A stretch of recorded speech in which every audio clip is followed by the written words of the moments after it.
Civilization or Barbarism, an Authentic Anthropology by Dr. Cheikh Anta Diop.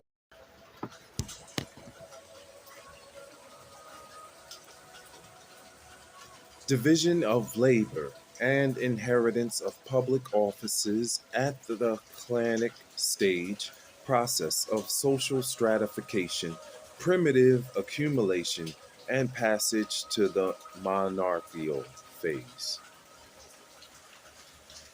The division of labor and inheritance of public offices in African societies go back to the clanic stage. This very important fact must be considered by the sociologists. The clanic name is also the name of an inherited calling, and the same evolution applies all the more strongly to African societies not using family names. Through an obvious concern for social and political equilibrium, one newer clan provided hereditarily the priest of grain, another the rainmaker, the king, the specialist, tamer of lions or leopards, the healer, etc. The division of labor inherent in the tribal structure engendered a cumulative process, a first development of productive forces, agricultural surpluses, allowing a qualitative leap. In other words, the passage to the monarchical phase. If such a clanic and tribal society had to defend itself at home against an exterior enemy, the most valiant warriors very quickly arrogated to themselves rights and powers legitimized by the circumstances, hence the emergence of a military and semi tribal aristocracy.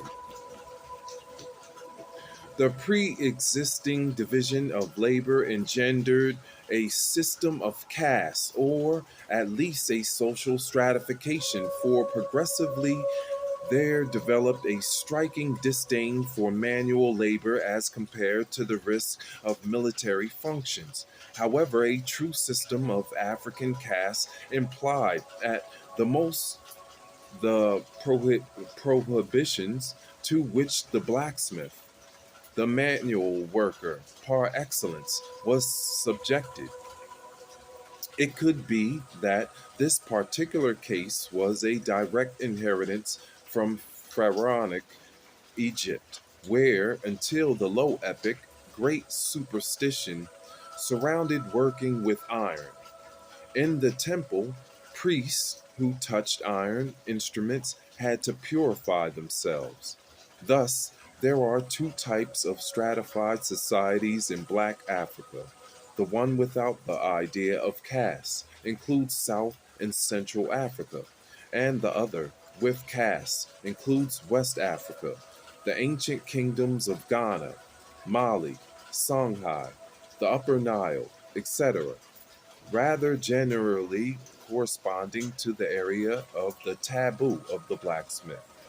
The Sahelian zone, without the tsetse fly, was also that of the noble war horse, the instrument of conquest, extension, and consolidation of these empires were a military aristocracy headed a rigorous caste system. Thus, there was a trilogy of a horse, caste, and griot. The latter category of African society seems to have derived more directly or later from the pharaonic Egyptian society than the first category. This issue will be re examined later. In reaction to the various calamities and social upheavals, shortage of men due to wars, epidemics, genocide, etc., the African commutarian system adapted by applying the commutarian principle to perversion with frightening logical rigor. Thus, in certain cases, a son might marry a wife of his deceased father, excluding, of course, his own mother. These are the same communitarian principles that require polygamy, so that the individual and every woman may be spared social solitude. This was a deliberate choice of pre colonial African society, a choice that was the opposite of the material and moral solitude necessary to individualistic Western societies.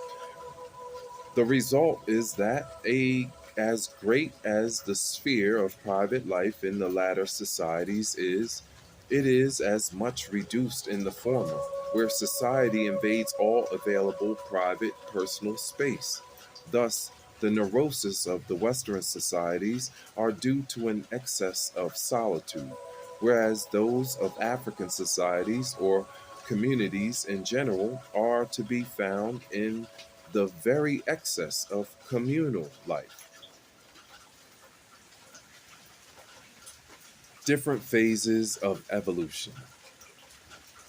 Absolute matriarchy, in its pure state, is characterized by avuncular inheritance. This system was conceived only at the truly elementary stage of the first emergence of the matriarchal clan. The mistakes in analysis have come from the fact that most of the clans and tribes studied had already undergone a very complex evolution.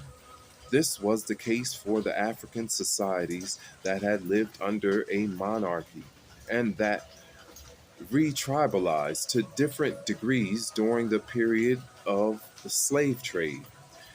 There was then a coexistence of tribal and monarchical elements, as well as varied systems of filtration that misleads the observer who is not perspicacious. When, for different reasons, except in the monarchical phase, marriage ceased to be matrilocal, the male regained his rights, and filtration became or tended to become patrilineal, patrilocal, marriage, or bilateral in the case of an evolution, leading to the extended and complex society that is monarchy.